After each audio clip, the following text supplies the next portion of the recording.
Hi, Competitive Outlook family. We are back with the next set of questions on the current affairs of January 2023. This is the last set of the MCQs on the current affair of January 2023. This set will start with question number 41 and will end with question number 50. Here goes the question number 41. The question is, what is the name of the fifth stealth Scorpion class submarine which was recently commissioned into the Indian Navy? ठीक, हाल ही में जो fifth steel scorpion class submarine Indian navy में commission किया गया उसका नाम क्या था? Options are INS Vagir, option B is INS Viraat and option C is INS Vaman, option D is INS Vajira. So correct answer is option A and it is INS Vagir. तो Indian navy ने हाल ही में एक fifth steel scorpion class submarine को commission किया जिसका नाम है INS वजीर. ठीक, इसको इंडियन नेवी के नेवल डॉकयार्ड मुंबई में कमीशन किया गया. फिफ्थ स्कॉर्पियन क्लास सबमरीन जो इंडिया में है इनको बिल्ड किया जा रहा है Mazagon dock ship builder limited Mumbai under the collaboration with MS naval group France. ठीक, अंडर प्रोजेक्ट 75. ठीक, इस प्रोजेक्ट 75 को P75 कहा जाता है. तो इस जो वाजीर सबमरीन स्कॉर्पियन है इनको एक डिस्टिंक्शन है, जो भी इंडिजिनियसली मैन्युफैक्चर्ड सबमरीन है ये उनमें से सबसे कम टाइम में मैन्युफैक्चर किया गया है. Question number 42 is which institution launched an information database including a repository of information pertaining to municipal bonds. ठीक, किस इंस्टीट्यूशन ने लॉन्च किया इंफॉर्मेशन डाटाबेस, इसके साथ साथ रिपोजिटरी ऑफ इंफॉर्मेशन भी किसके मुतालिक? म्यूनिसिपलिटी बॉन्ड्स के मुतालिक. तो options are RBI means reserve bank of India, option B is SEBI securities and exchange board of India, option C is IRDAI information regulatory and development authority, insurance regulatory and development authority of India, and option D is NSE national stock exchange. Correct option is option B which is SEBI. तो securities and exchange board of India ने launch किया है information database. इसके साथ साथ repository of information भी है, वो म्यूनिसिपल बॉन्ड के रिलेटेड है और ये इनकी वेबसाइट पे लॉन्च किया गया है. तो इसका एम क्या है? म्यूनिसिपलिटी डेप्ट इश्यूअर्स जो है और बाकी स्टेक होल्डर जो म्यूनिसिपलिटी डेप्ट मार्केट के हैं इनको असिस्ट करना. तो इस इंफॉर्मेशन को QR कोड के ज़रिए भी ही एक्सेस किया जाता है. तो इस रिपोजिटरी में चेकलिस्ट भी है फॉर प्री लिस्टिंग रिक्वायरमेंट. ठीक, प्री लिस्टिंग रिक्वायरमेंट के लिए इसमें चेकलिस्ट भी है और sample letters and certificates for intermediate to be obtained by an issuer. ठीक, ये तमाम चीज़ें इसमें हैं.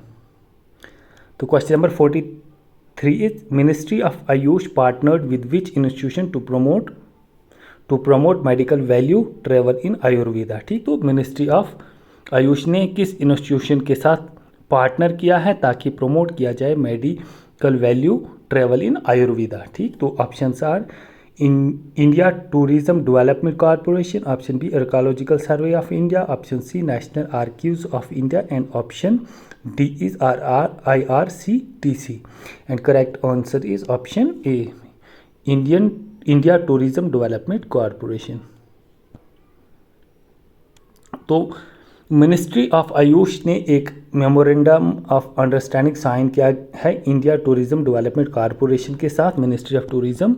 तो इस मेमोरेंडम के under ministry of AYUSH training देगी ITDC के ऑफिशियल्स को और उनको सेंसिटाइज करेगी about medical value travel in Ayurveda और other traditional system of medicine जो भी है. It will identify tourist circuits regarding the same. ठीक, इसके रिलेटेड ये टूरिस्ट सर्किट्स भी आइडेंटिफाई करेगी. तो a joint working group will monitor the implementation of the memorandum of understanding. तो एक जॉइंट वर्किंग ग्रुप मॉनिटर करेगी इस मेमोरेंडम ऑफ अंडरस्टैंडिंग को इम्प्लीमेंटेशन के लिए and will identify the best practices. तो बेस्ट प्रैक्टिसेस को भी आइडेंटिफाई किया जाएगा जो मलेशिया, सिंगापुर और थाईलैंड में चल रही है. Question number 44 is, what is the deadline for banks to complete renewal of agreement for safe deposit lockers of customers? ठीक, तो safe deposit lockers of customers के लिए नई गाइडलाइंस आरबीआई ने निकाली थी। तो अब जो भी पहले सेफ डिपॉजिट लॉकर होल्डर जो भी है, तो उनको अब वो नई गाइडलाइंस जो है वो दोबारा उनका एग्रीमेंट साइन करना है। तो बैंक्स को इसके लिए डेडलाइन दी गई है। वो क्या डेडलाइन है? December 2022, March 2023, December 2023 and January 2024। तो correct option is option C, which is December 2023। तो रिजर्व बैंक ऑफ इंडिया ने बैंकों को अब reserve bank of India give banks time till end December 23। ठीक, रिजर्व बैंक ने बाकी बैंकों को टाइम दिया है दिसंबर 2023, ताकि वो ये जो नया एग्रीमेंट है इसको जो नई गाइडलाइंस है इनको रिन्यू करें existing safe deposit lockers of customers. तो banks were earlier required to complete the process by January 1, 2023। तो पहले बैंक को टाइम दिया था कि जनवरी 1, 2023 में ये कंप्लीट किया जाए, लेकिन उसके बाद the central bank has directed them to complete the work in phased milestones of 50% by June 30। ठीक, तो उसके बाद बैंक ने इनको डायरेक्शन दी कि आप इनको फेज्ड मैनर में कीजिए और जून 30 तक 50% कीजिए, सितंबर 30 तक 75% कीजिए और दिसंबर 2023 तक सारी जो एग्रीमेंट है वो कंप्लीट कीजिए। Which institution has proposed to use river names as tagline and branding for its products? ठीक, तो किस इंस्टीट्यूशन ने प्रपोज किया है कि वो रिवर नेम्स को टैगलाइन और ब्रांडिंग के लिए इस्तेमाल करेगा अपनी प्रोडक्ट्स के लिए? तो FCI है, नाबार्ड है, APEDA है या IRCTC है? तो इसमें जो सही आंसर है वो है option C, which is APEDA। तो Agriculture and Processed Food Product Export Development Authority ने प्रपोज किया है रिवर नेम्स को यूज़ करेगी टैगलाइन और ब्रांडिंग जो एग्रीकल्चरल प्रोडक्ट्स है उनके लिए।